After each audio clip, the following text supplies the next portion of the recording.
Alors, la paracha de la semaine, paracha de Kitissa, paracha, comme j'ai dit, c'est avec un incident qui a influencé le protestant.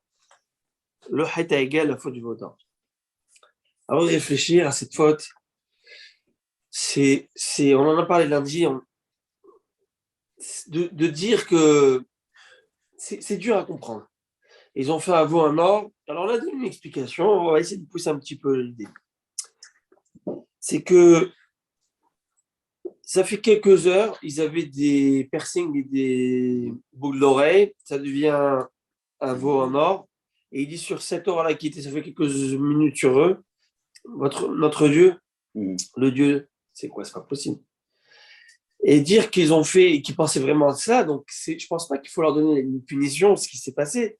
C'est plutôt un examen psychiatrique. Vous voyez ce que je veux dire?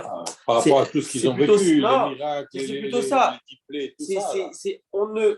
Quelqu'un, vous savez, aujourd'hui, quelqu'un qui a commis un crime, qui a commis quelque chose de grave. Il est devant le juge et il plaide fou. Il plaide qu'il est aliénation. Voilà, exactement, qu'il y a un problème mental. Alors, ils le font évaluer. Ils le font évaluer. Et si vraiment, au moment de là, qu'il n'était pas conscient de ce qu'il faisait, c'est la nouvelle chose, il a quitté. C'est-à-dire que même ce gars, il s'est pris 2 pétards avant, il a bien fumé comme il faut. Et alors, il a tué une vieille qu'il a violée, qu'il a massacrée. Il est mentalement fou. Je ne sais plus si c'est le juge qui est mentalement ou c'est en tout cas. En tout cas, il a été acquitté. Acquitté, Laure Alléno. Donc, regardez quelle génération. Ça me rappelle Sodome. C'est la ville de Sodome. La ville de Sodome. Quelqu'un qui massacrait l'autre. L'autre, il l'a amené au tribunal. Il lui dit ça va pas, ce que tu m'as fait. Le juge, il lui dit mais monsieur, il vous a fait une saignée, vous devez le payer. C'était ça. Ça veut dire que c'est quoi? C'est le monde à l'envers. C'est exactement ce qui se passe. Le monde à l'envers. Toute une notion de perception. Donc, voilà. Il a dit avec Eliezer, le serviteur d'Abraham, ça s'est passé ça. Eliezer, il dit quoi? Il dit mais ils sont malades. Moi, je viens d'Abraham, un homme sensé, normal. Le juge lui dit c'est toi qui dois le payer parce que tu as fait avoir une saignée. Il dit pas de problème. Pierre, il a éclaté le juge, il paye de la monnaie. Il a dit vas-y, paye, lui fais. Il a dit ce pays, ce village, on ne peut pas rester ici. En tout cas. Aujourd'hui, on vit ça, on vit beaucoup de choses qui sont complètement à l'envers, qui sont complètement anormales. Et au nom de liberté, de je ne sais quoi, et on ferme des choses, bon, on va pas entrer dans ça. Maintenant, alors, il faut bien comprendre que ce qu'ils ont fait, la faute du veau d'or, de prendre ce veau et de dire, voilà, tu es notre Dieu, patati patata, ça ne peut pas être tel qu'on le comprend au premier niveau. Parce que comme j'ai dit, on ne peut pas punir une personne pareille. Il est complètement bête, c'est abruti. C'est stupide de dire ça. C'est pas possible que le Ham Israël a fait une chose pareille. Le Ham Israël, c'est celui qui est sorti d'Égypte, qui a vu Dieu, entre guillemets, quand il veut voir Dieu, ça veut dire voir tout.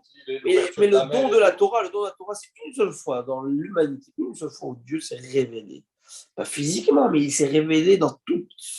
Ils ont eu une vision prophétique qui a été inégalée. On ne peut pas égaler aucune prophétie. Je veux dire, ils ont vu des choses. Donc, dire de ce veau en or que notre Dieu nous a fait, c'est pas possible. Et tous les commentaires en parlent. Tous les commentaires, Rishonim, Kuzari, il faut pas croire. Il faut pas prendre ça au premier degré, c'est pas possible. C'est trop bête. Ça veut dire que c'est pas acceptable. On parle de nos ancêtres, ils viennent pas du singe, là. C'est des gens qui sont bien plus cultivés que nous. Et leur esprit bien plus aiguisé que le nôtre. Et au contraire, si la Gemara dit si nous considérons que les premiers sont comme des anges, nous pouvons nous considérer comme des hommes. Mais si on les considère comme des hommes, la Gemara va caricaturer, elle va dire on peut se considérer comme des ânes, et même pas l'âne de Rabbi Pinchas Ben Yair. L'âne de Rabbi Pinchas Ben Yair, avant de manger de l'avoine, il savait si on a fait le maaser ou pas de cette avoine. Il savait si on avait prélevé la dîme. Parce que son maître, Rabbi Pinchas Ben Yair, alors imaginez-vous l'âne du maître. L'âne, ce qui veut dire le hamor. Hamor en hébreu, c'est aussi les mêmes lettres que le homer. Homer, c'est le matériel. Le matériel d'un homme kadosh devient aussi lui-même spirituel. Il devient lui-même avec un accès au spirituel. Mais si nous, notre vie est axée à tout ce qui est matériel et non pas au spirituel, c'est plutôt la neshama qui est happée vers le bas et non pas le contraire. Donc, c'est sûr que ces hommes qu'on appelle d'ordéal, la génération de la connaissance, ils étaient immenses, géants, et bien plus grands que nous. Alors, c'était quoi l'idée? Il faut essayer de comprendre. Il faut Comment ils ont pu arriver à ce niveau-là C'est quoi? Mais qu'est-ce qui se cachait derrière ce Egalazon? Alors, on va essayer de donner une explication. Nous avons donné l'autre jour, c'était lundi, on a parlé de cette notion d'indépendance. Vivre sous le signe, je vais reprendre un peu cette idée, sous le signe du taureau. C'est quoi le signe du taureau? C'est le travail. Je travaille, je laboure ma terre, je suis indépendant, je vis avec ma main, mes forces, comme tout le monde, comme le monde goy normal. On n'est pas censé toujours dépendre d'Akadosh Baruch, même le monde goy, même le monde naturel, tout est Dieu, mais on veut vivre avec ce filtre-là et ce voile, presque, et dire que Dieu est Dieu. Ok, c'est sûr qu'il tire les... Mais on veut ressentir comme dans la psy que c'est nous qui faisons une certaine indépendance. Et je l'ai dit lundi, que si nous cherchons l'indépendance, dès qu'on nous a cherché l'indépendance, que j'en parle d'indépendance, l'indépendance de Dieu, eh ben, le bon Dieu nous a dit, pas de problème, moi je vous laisse indépendant, faites ce que vous voulez, mais vous verrez que vous allez être acculé aux lois de la nature, qui sont la loi de la jungle. Le plus fort va vous manger. Allez-y, si c'est les Romains, si c'est les Babyloniens, si c'est les Égyptiens, si c'est toutes les civilisations qui sont venues, les Grecs, qu'est-ce que tu veux, et les Cosaques, il n'y a pas de problème. C'est ça que... Donc, ça, c'est la situation. Mais, cette promesse que bon Dieu nous a faite, c'est elle qui nous a tenus. Je vais dans Vador, toutes les générations. On me dit, on essaye de nous écraser, annihiler, éliminer, supprimer de cette terre. C'est le bon Dieu qui nous sauve. Donc c'est le bon Dieu, c'est-à-dire que même si tu veux être indépendant, en fait, c'est pas possible. Dans notre programme génétique, ça marche pas. On ne peut pas être indépendant, comme personne ne peut être indépendant. C'est comme si quelqu'un c'est-à-dire que même ceux qui ont l'impression qu'ils sont indépendants, c'est le bon Dieu qui est en train de mettre l'essence dans le moteur. Mais le moment où il s'arrête, tu dis, j'ai une super voiture. Mais ta voiture, si tu me payes une bout d'essence, elle vaut rien, ta voiture. Elle va pas marcher. Même si une Tesla, si tu n'as plus de wattage, ça va pas marcher. Où tu vas y aller comme ça. Donc à Kadosh vous te donne, tu dis, non, mais moi, je veux être indépendant. Ben, vas-y, pédale. Tu vois, bon, vas-y. Maintenant, notre optique, notre manière de voir les choses, au Chabad Rabbi et Yaakov Ben Haïm, c'est que il y a peut-être, il n'y a pas, je vais vous... Merci beaucoup, Rabbi Malkiel. Avec plaisir, avec plaisir. Et madame, et ma femme aussi, on est donné à tous les deux.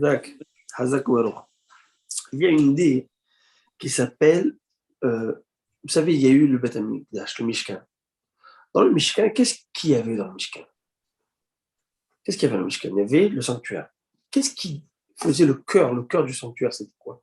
Le Saint des Saints. Qu'est-ce qu'il y avait dans le Saint des Saints? Il y avait quoi?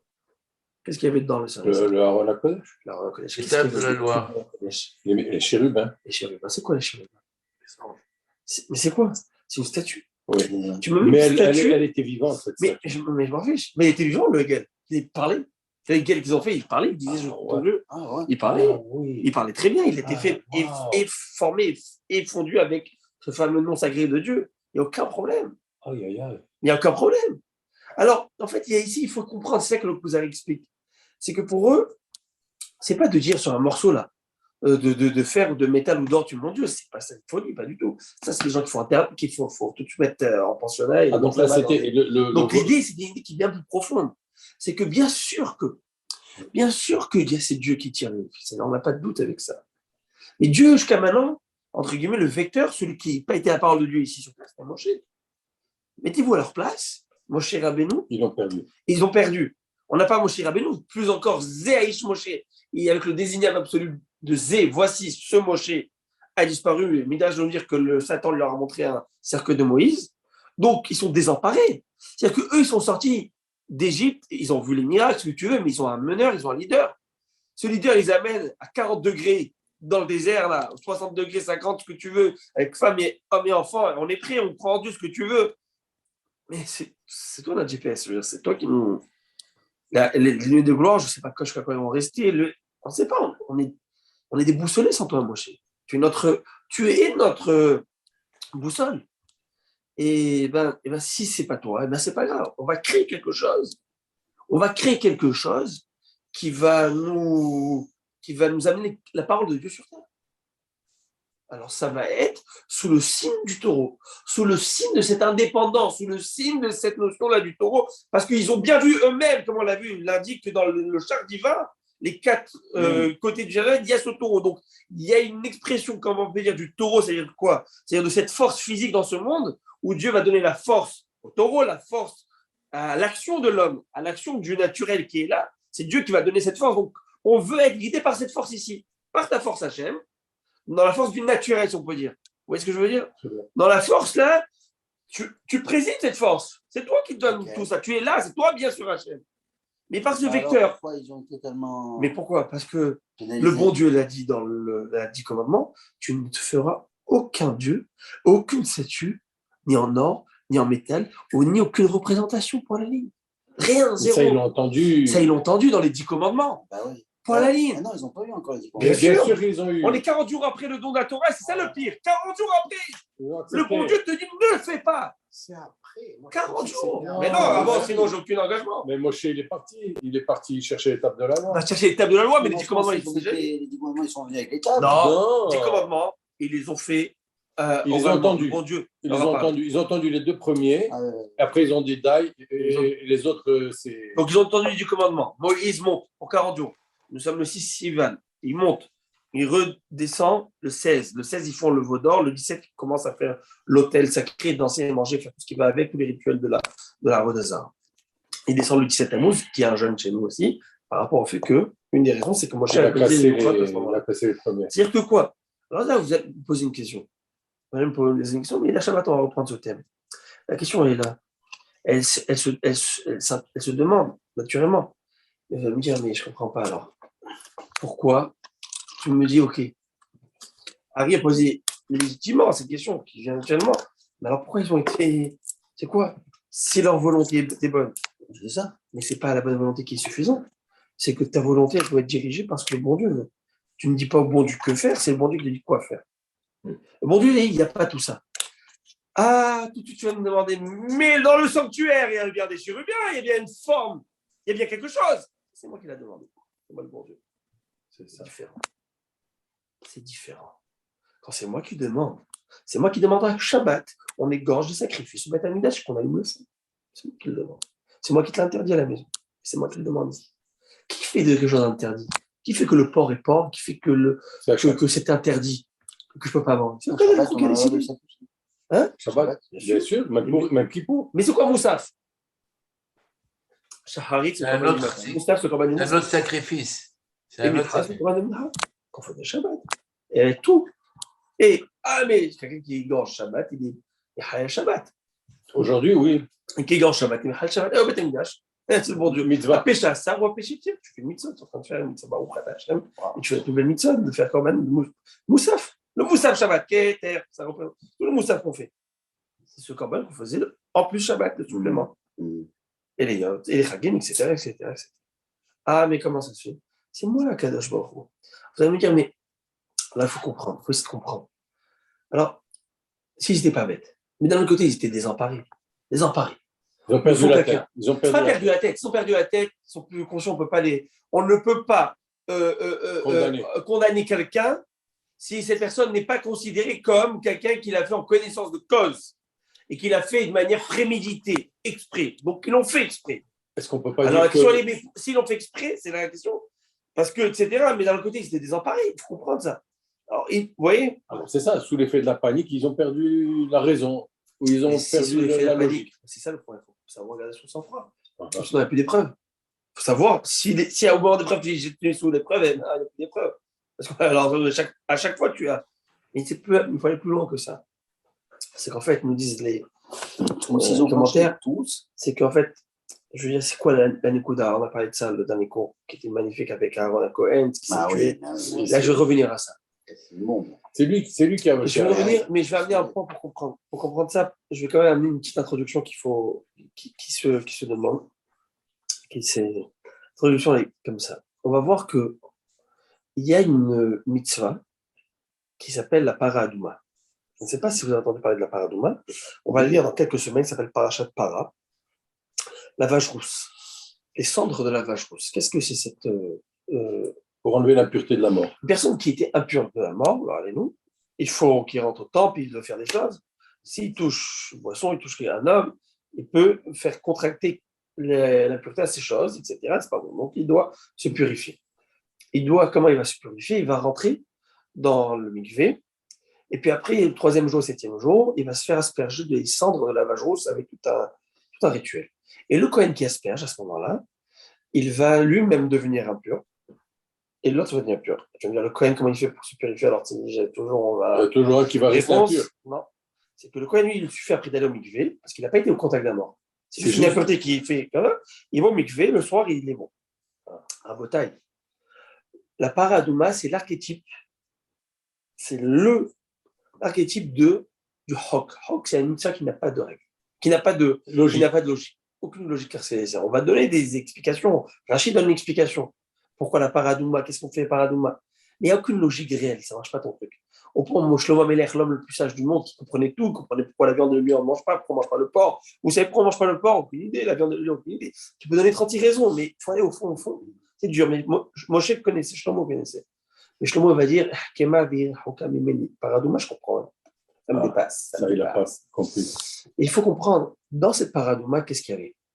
Quelque chose de très intéressant. Comment ça a été fait? C'était fait avec une vigilance extrême d'être pur quand on prépare la vache rousse. La vache rousse, il fallait d'abord l'égorger. D'abord, c'est une vache qui est complètement rousse. On la voyait à la loupe. Tout millimètre. Pas un poil. Pas de poils ni autre couleur. Donc, il fallait voir, comme tu prends les trogues, tu vois comme ça avec la loupe. La même chose. Une para, mais une vache, c'est pas les trogues. Vous imaginez ce que c'est. Et qui n'a jamais servi, qui n'a jamais travaillé, etc. Après qu'on a trouvé tout ça, on l'égorge, on l'avoue de toute une manière. Mais tout celui qui s'occupe de la vache rousse, tout celui qui, ce qu'on appelle au sec bema separa, celui qui est au sec, qui travaille, qui s'occupe de cela, et de tout, et de l'aspersion, et des brûlés, ce que tu veux, doit être dans un état de pureté parfait, au point où, si je vous dis comment le rituel était, c'est que par exemple, toute personne, je vous donne un exemple, quelqu'un qui ait touché un animal impur, il est mort, impur, il faut qu'il va au mikvé, qu'il se purifie. Même un animal peut. Il y a la tomate même sur un animal. Quelqu'un qui va avoir, par exemple. Alors, un chouhet, par exemple, je vous ai pas. Non, qui est impur, qui est impur. Ah, qui est impur. Mais pas un animal. Non. Ok. Ah, on va voir. Et puis, maintenant, il va y avoir, par exemple, des pollutions nocturnes. Tout ça c'est quelqu'un qui va avec sa femme. Il est tamé. Il n'a rien fait, mais il faut aller au mikvé pour rentrer au Beth Amikdash.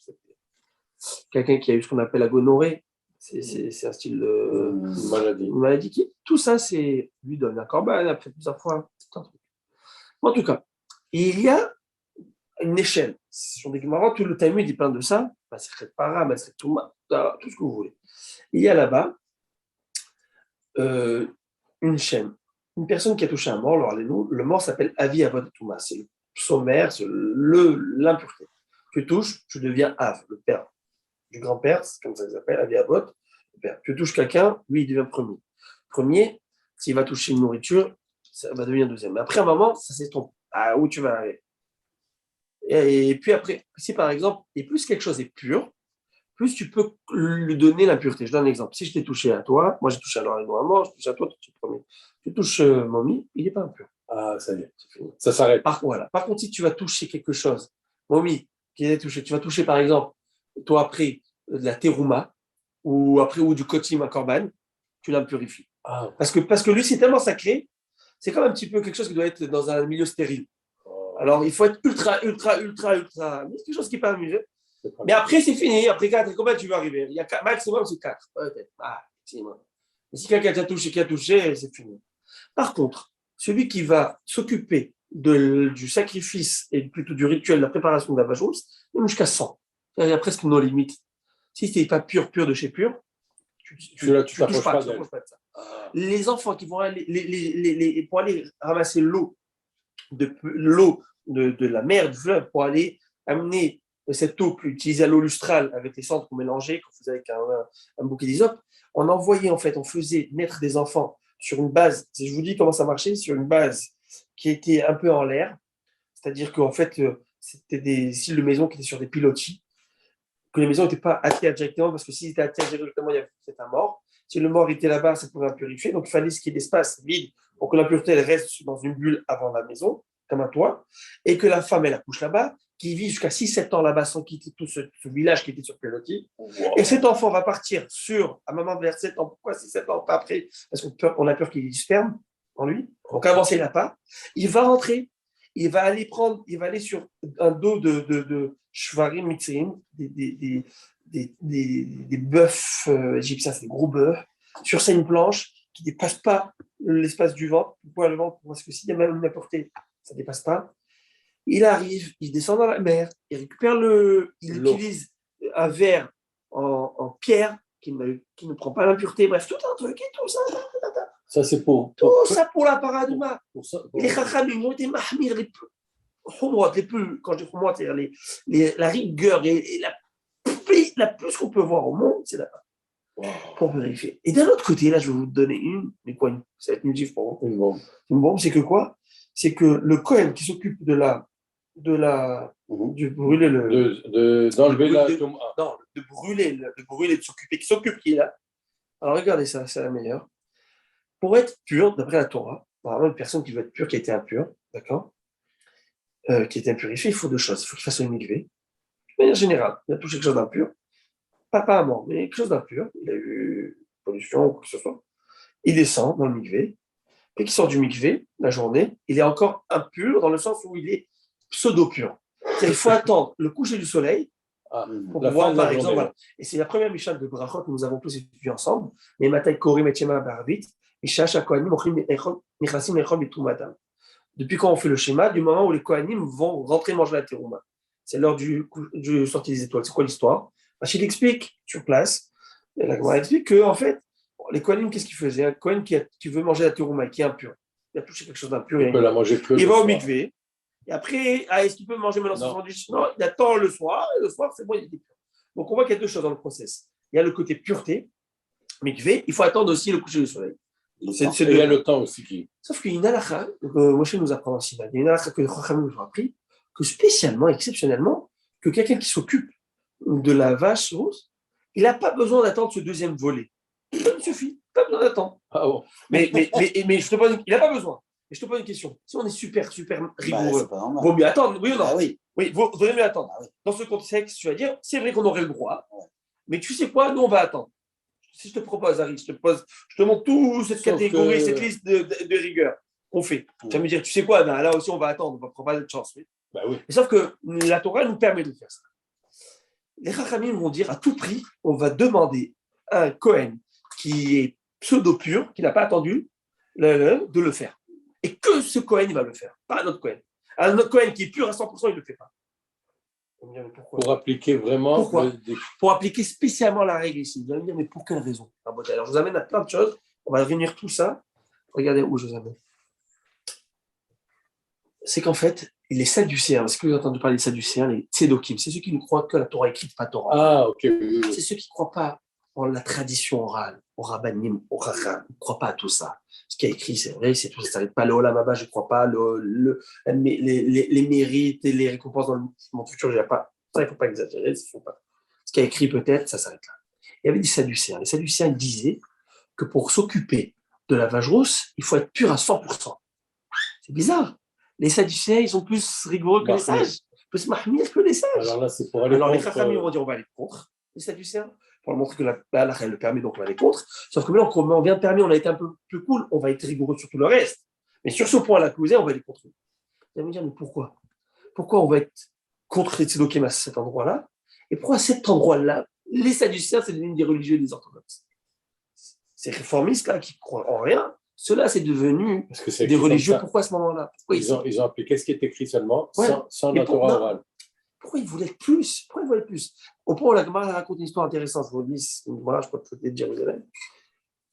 Est-ce que vous êtes avec moi dans la vidéo? Je ne sais pas si vous êtes avec moi. On m'entend bien? Est-ce qu'on m'entend bien? Oui, ça va bien. Yes, on entend très bien. Super, bon, très bien. Alors, tout d'un coup, les Sadducéens sont plus religieux que le religieux, plus royalistes que le roi. Alors, on a dit, vous savez quoi?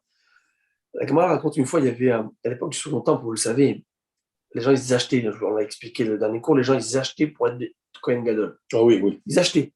Ils allaient voir le consul romain, ils disaient, moi qui veux être Kohen Gadol. Le gars, c'est un réformiste de réformiste, un Sadducéen de Sadducéen, et voir. La majorité, c'est qu'ils ne vivaient pas leur année, ils mouraient au milieu d'année. Pourquoi? Parce qu'ils rentraient au sein des saints, et ils sortaient, on les sortait tirait. pas. Mais juste pour avoir On ne l'honneur sortait et les honneurs d'être Kohen Gadol avec le titre de Nobel, ils voulaient le faire. Ils étaient sûrs que ça allait passer cette année, mais ça passait jamais. Du coup, là, et malheureusement, il y en avait. Et malgré ça, il persistait et sachant qu'ils allaient C'est mourir. l'affaire humaine. L'affaire humaine. Une personne peut se prendre un mur, même si elle sait, parce qu'elle ne veut pas dire qu'elle a tort. Une personne ne veut pas dire Jusqu'à qu'elle a la mort. tort jusqu'à la mort. C'est comme ça, c'est la bêtise humaine. Wow. La bêtise humaine aussi du plaisir. Le plaisir, une personne que tu lui dis, arrête de fumer. Je ne sais pas, vous fumez, moi je. Est-ce que c'était la même chose du temps du premier temps? Aujourd'hui, j'ai voulu faire pour des élèves, ça, du vapotage, cigarette, on a appelé un médecin, qui leur fasse une petite. Petit Qui leur nettoyage. fait peur, qui leur montre. Alors, il a dit, ça sert à rien. Je lui ai dit, mais why not? Ah, mais tiens, devant moi, hein, ce monsieur. Il a dit comme ça, parce que tous les sondages et les études montrent, je crois 99%, il a dit, si on ne parle pas d'addict, alors peut-être on peut le faire. Mais si on parle d'addict, déjà, C'est mort. ça ne sert à rien, parce que tu peux leur montrer le cancer qui vont mourir dans 10 jours, ils s'en fichent. Le plaisir dépasse ça. Ça s'arrête là. Donc, il y a plus aujourd'hui, on ne fait plus de sensibilisation. Moi, à la place de mettre des étiquettes sur les paquets de cigarettes avec le cancer, des trucs comme ça, Mais avant, ils mettaient, Mais- ils mettaient des photos. ils mettent toujours. Ah. Et c'est tout. On ne va pas aller au-delà. Parce que ça, ouais. ils ont remarqué que ça ne sert à rien. Le gars, il est en train de crever, il s'en fiche. Il veut sa cigarette. J'ai besoin de ma cigarette. Et justement, je viendrai une histoire de Rav Shach pour me rappeler de cette Shabbat. Une question, Non, je reviens à Allô mon paquet. Une question. Mon paquet de Non, je reviens. religieux. Je peux poser une question, Rabbi? Oui.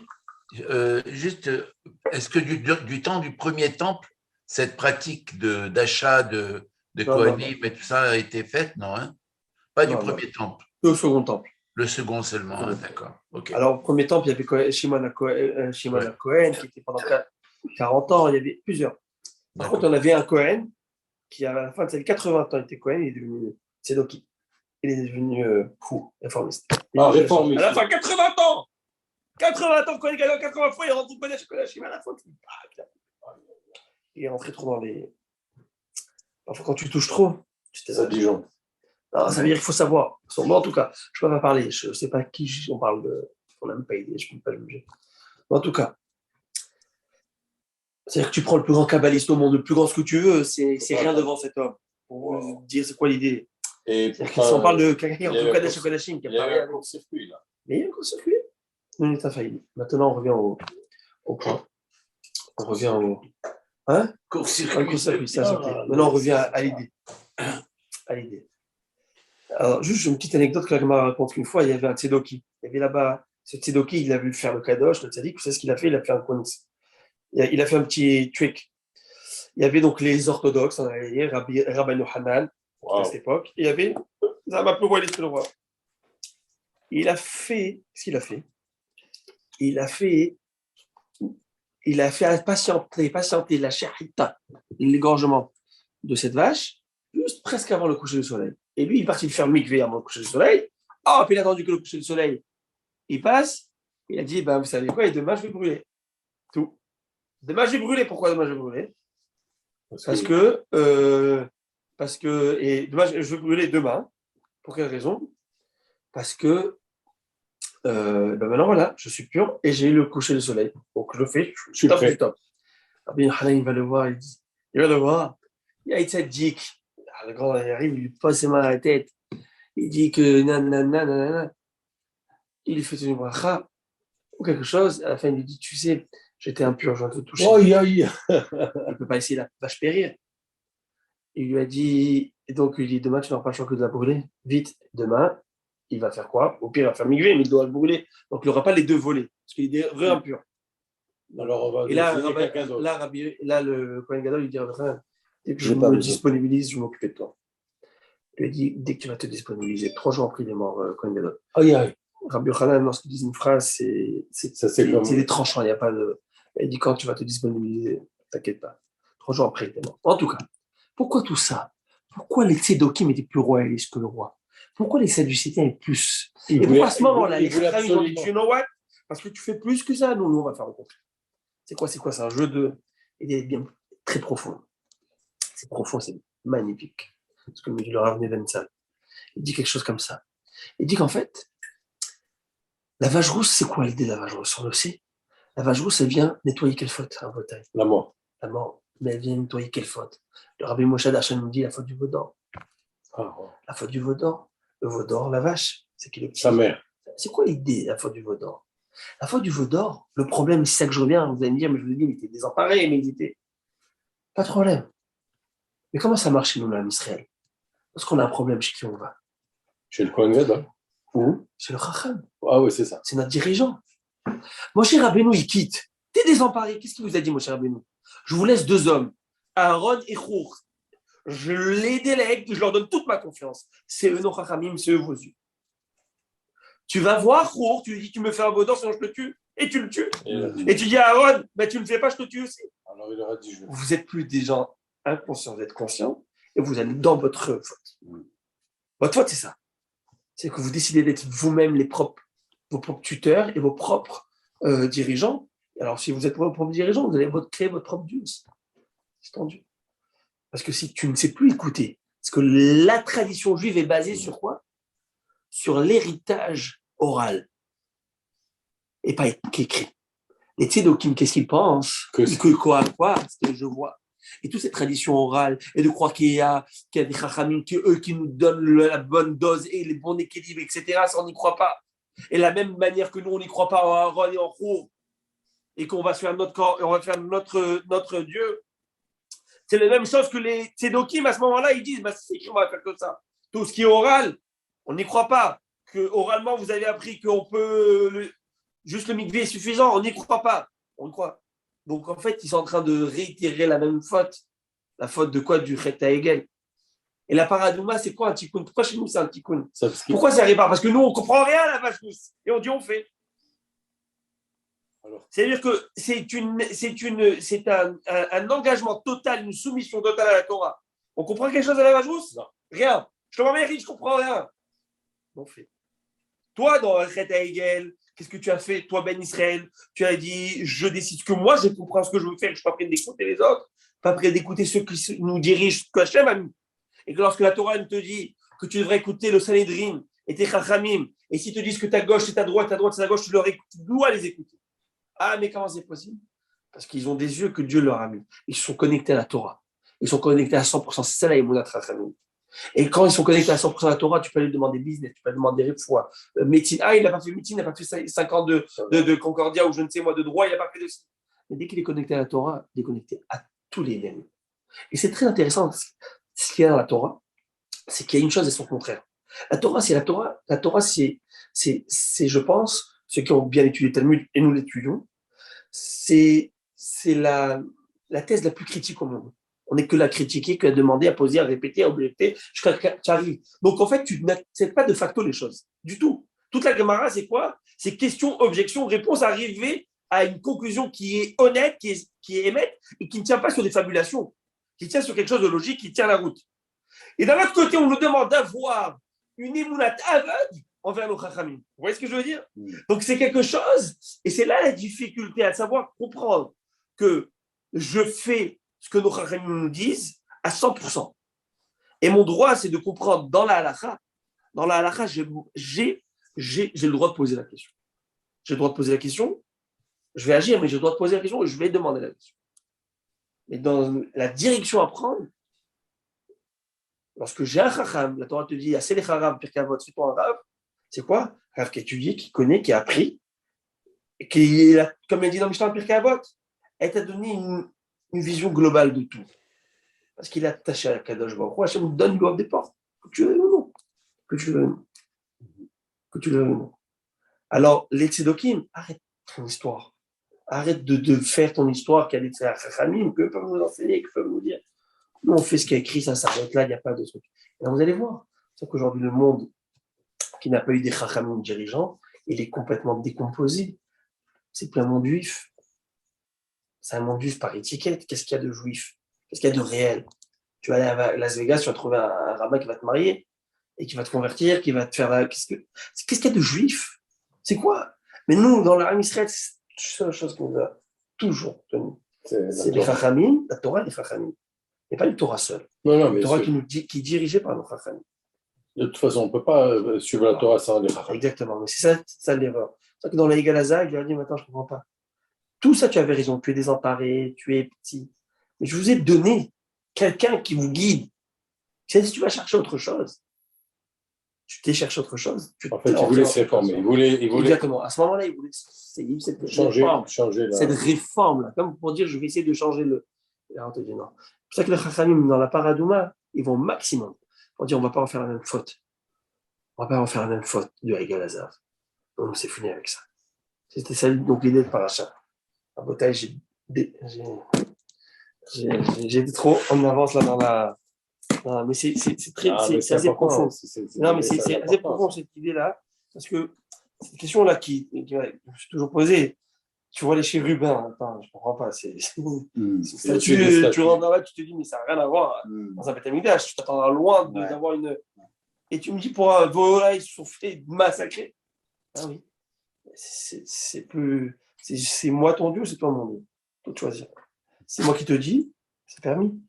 Si c'est pas moi qui te dis, c'est pour ça que parfois ils ont fait des avérotes. Les Israël, ils ont fait des choses qui ne se font pas. Comment ça s'appelle? Oracha. Moshe Rabbeinu, Yoshua Benu leur a dit, Hachem leur vous a dit maintenant de le faire. Ah, mais comment on peut faire ça? Ah, Mordechai a dit qu'il a dit de jeûner le jour du soir de Pessah. Le soir de Pessah. Ne mangez pas, vous jeûnez 3 jours. Vous jeûnez 3 jours. Non, de manger un matzah. Ah, mais pourquoi? Mais il faut être au contraire, il faut faire les mitzvot maintenant parce qu'on est à la solution finale, ils vont nous massacrer. Écoute le Chacham. Vous ne m'avez pas écouté Mordechai quand je vous ai dit n'allez pas dans le festin de Hachvérosh. Vous avez été au festin de Hachvérosh malgré ce que je vous ai dit.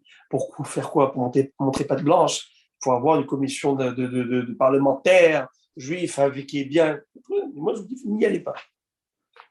Vous êtes allé quelques années plus tard, c'est 9 ans d'histoire. Quelques années plus tard, tout d'un coup, il y a la solution finale qui est proposée par Amal.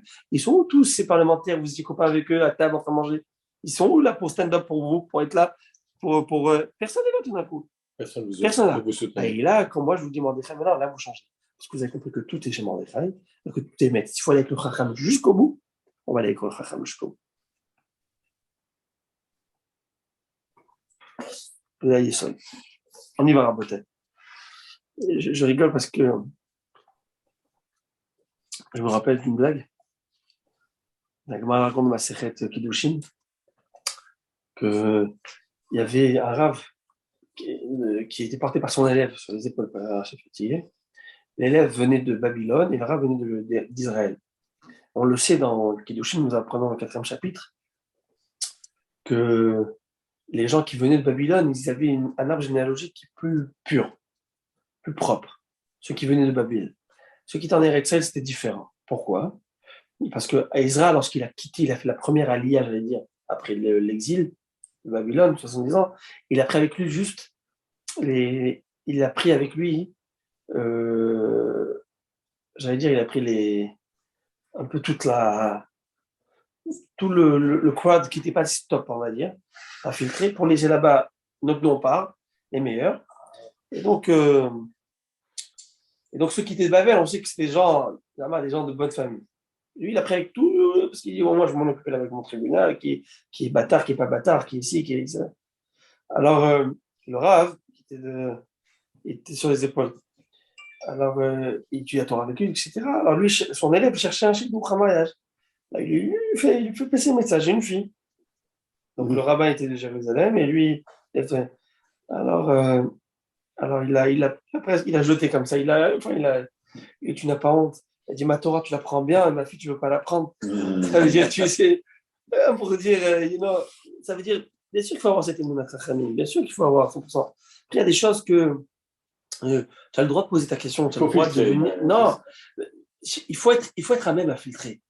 Parce que si tu n'es pas à même, c'est comme quelqu'un qui vient te poser 36 questions, c'est comme si je viens voir, je sais pas moi, je vais voir Albert Einstein, je vais poser des questions sur la loi de la relativité ou sur le nucléaire, ou je ne sais pas, moi, je vais voir un grand ingénieur, j'ai aucune idée de rien du tout.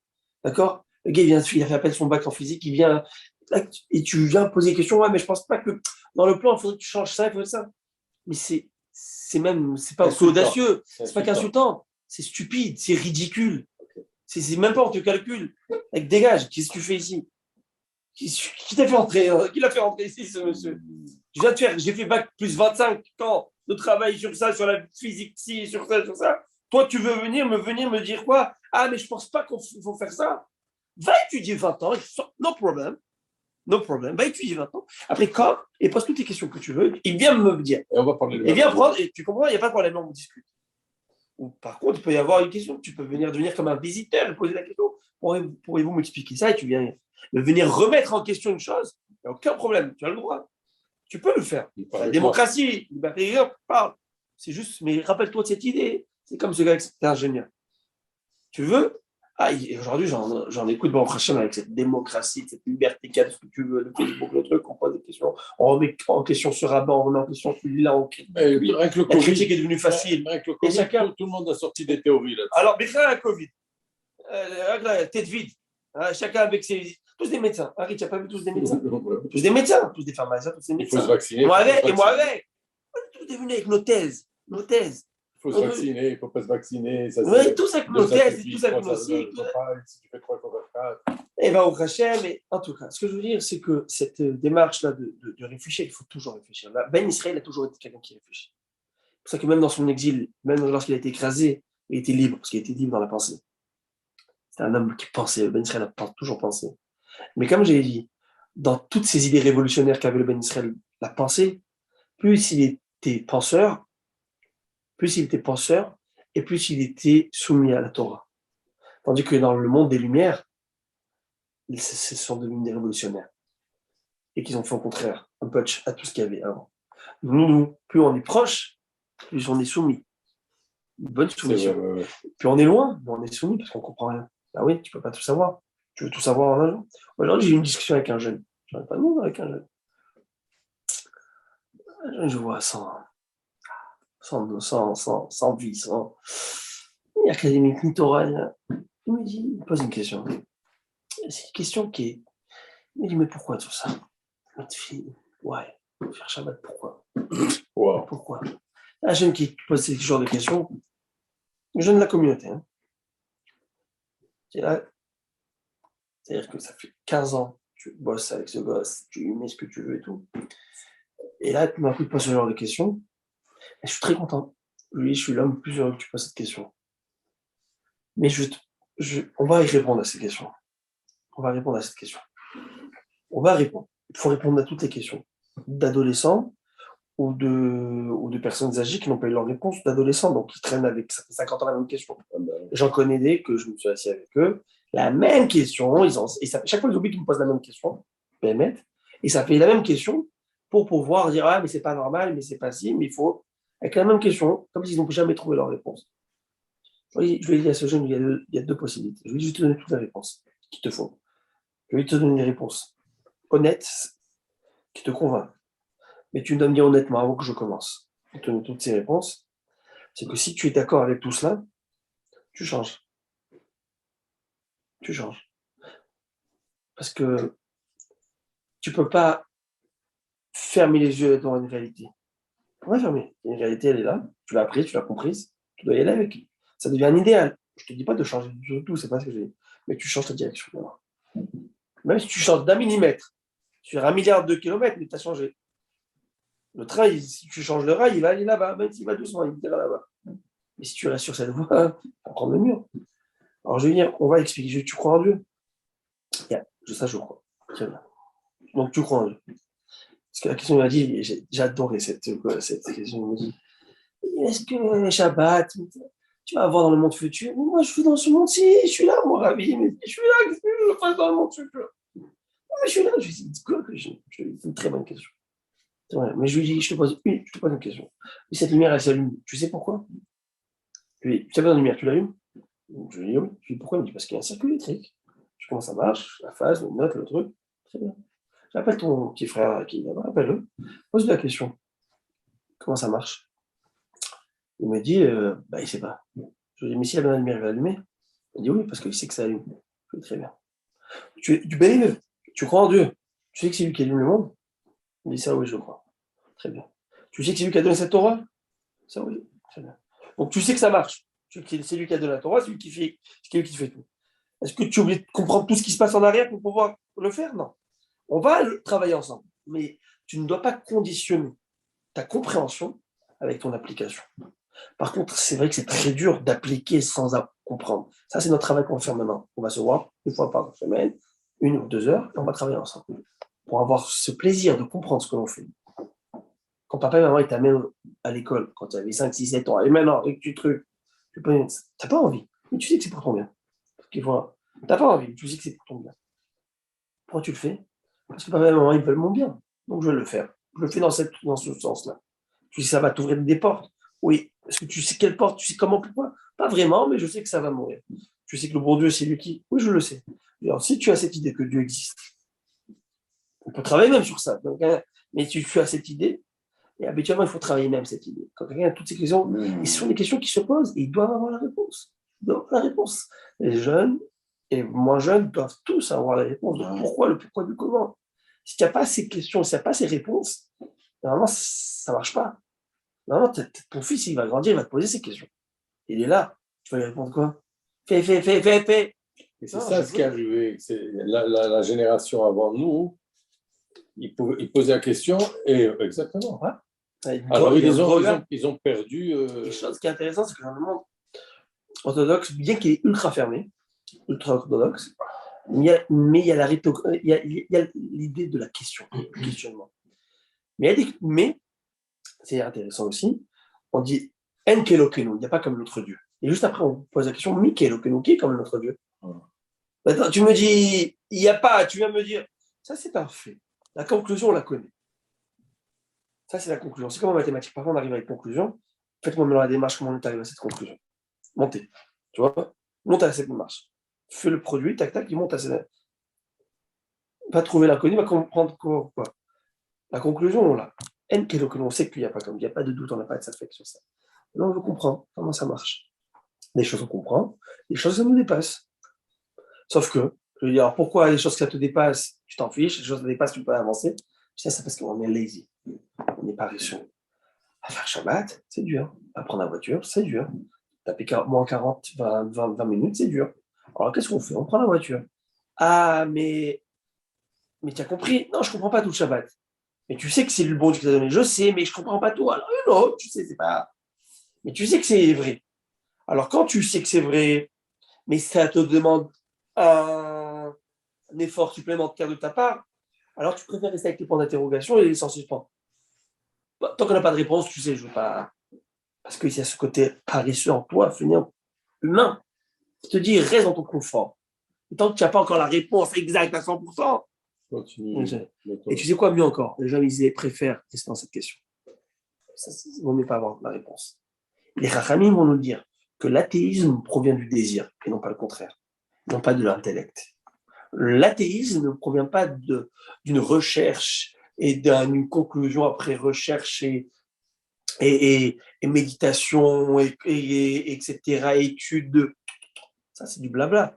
Ça, c'est du politiquement correct, tu dis, pour pouvoir prouver et pour pouvoir justifier tes agissements tous les jours. Tu peux t'appeler Aristote, tu vas avec des prostituées. Ah, comment ça se fait? Là, je ne suis pas Aristote. Là, je ne suis pas à ce moment-là, je suis en train de faire ce que. Ah, mais ça ne marche pas avec tous tes tests que tu dis, l'homme, la bestialité, savoir se contrôler, se retenir, patati patata, et l'homme, il est au-delà d'eux. Mais là, je suis confortable, donc j'oublie toutes ces thèses. Donc, dès que le confort, c'est ça que j'ai dit à cet enfant, je lui dis, mais si je t'apprends et je t'explique, il faut que tu me dises une chose, que tu vas être honnête, de changer dans ton mind, de faire le flip, de changer.